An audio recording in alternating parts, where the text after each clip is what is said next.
किसी व्यक्ति विशेष से लड़ने आया ही नहीं। मैं आया हूँ यहाँ पे बिहार के विकास के लिए, बेहतर शिक्षा के लिए, जो पलायन रोकने के लिए, रोजी रोजगार के लिए, अस्पताल के लिए। तो बिहार में मुझे लगता है कि सरकार जब तक नहीं बदलेगी तब तक आप बेहतर विकास नहीं सोच सकते हैं। तो पहले आप अपने आप को बदलो और सरकार बदलो, तभी जाके बेहतर आप विकास सोच सकते हो। कौन मेरे पे टिप्पणी कर रहा है, कौन मेरे पे क्या कर रहा है, उससे बिहार का विकास का कोई लेना देना नहीं है। तो मैं चाहता हूं कि बातें हम कम करें और हम अपने बच्चों के भविष्य के लिए क्या बेहतर किए हैं और सरकार ने क्या बेहतर दिया है उस पर चर्चा करें, तो शायद सरकार को भी समझ में आएगा। आज जितने भी प्रशासनिक लोग यहाँ पे हैं, इनका 2004 से पेंशन नहीं मिलता। बताइए कितनी दुख की बात है कि अपने बच्चों को जब रिटायर होंगे तो क्या जवाब देंगे। इनका जब पोस्टिंग होता है तो घर से कम 200 किलोमीटर दूर हो जाता है।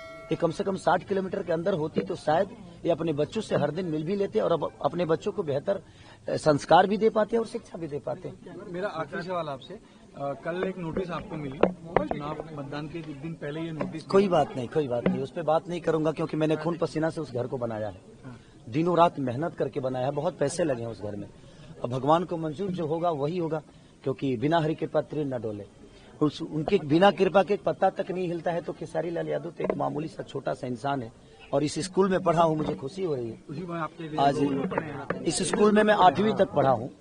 8वीं तक हमारे ज्ञान मास्टर जी थे, प्रदीप सर थे, बहुत सारे। सोचा था कि इस मुकाम पे पहुंचेंगे और स्कूल में लोग आपके लिए मतदान करने आएंगे। मैं जिंदगी में सोच के कुछ नहीं करता रहता हूँ और अपने आप पूरा होता है, क्योंकि मैं मेहनती इंसान हूँ और मेहनत पे भरोसा करता हूँ। इससे ज्यादा मेरे जीवन में कुछ नहीं है। एक मेहनत की मेरा आखिरी सवाल आपसे, आपके खिलाफ कैंपेन चल रहा है कि खेसारी तो सुपरस्टार हैं, जब जीतेंगे अगर चुनाव तो महाराष्ट्र में ही रहेंगे, मुंबई में रहेंगे, क्योंकि उनका काम तो प्राइमरी काम तो उनका फिल्म और अभिनेता। हमारे कहने का मतलब बेटा ही हो और अंधा हो तो एक लोटा पानी दे सकता है आपको। 10 साल से छपरा में सीएन गुप्ता चाचा विधायक थे और नाला और वहाँ के जल जमाव की स्थिति आप जाकर देख लीजिए। और बेटा हो और उसके पास आंख होना तो अमेरिका में रह के भी अपने माँ बाप का सेवा कर सकता है और उनका देखभाल कर सकता है। रहना विषय नहीं है सर, रोज दिखना। क्या खेसारी अगर रोज रहे और काम ही ना करे तो क्या फर्क पड़ता है। हमारा काम बोलता है और हम काम करके दुनिया को बताएंगे कि हम क्या हैं। हम ये नहीं कि हम रह के ऐसे बताइए। यहाँ पे तो बहुत सारे लोग हैं माँ बाप के साथ नहीं रखते हैं, वृद्धाश्रम भेज देते हैं, तो उस बेटे का क्या मतलब है।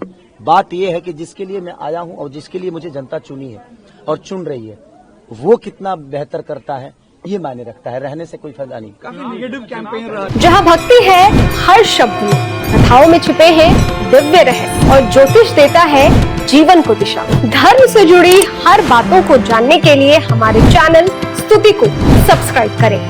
चैनल पर जाने के लिए इस लिंक पर क्लिक करें।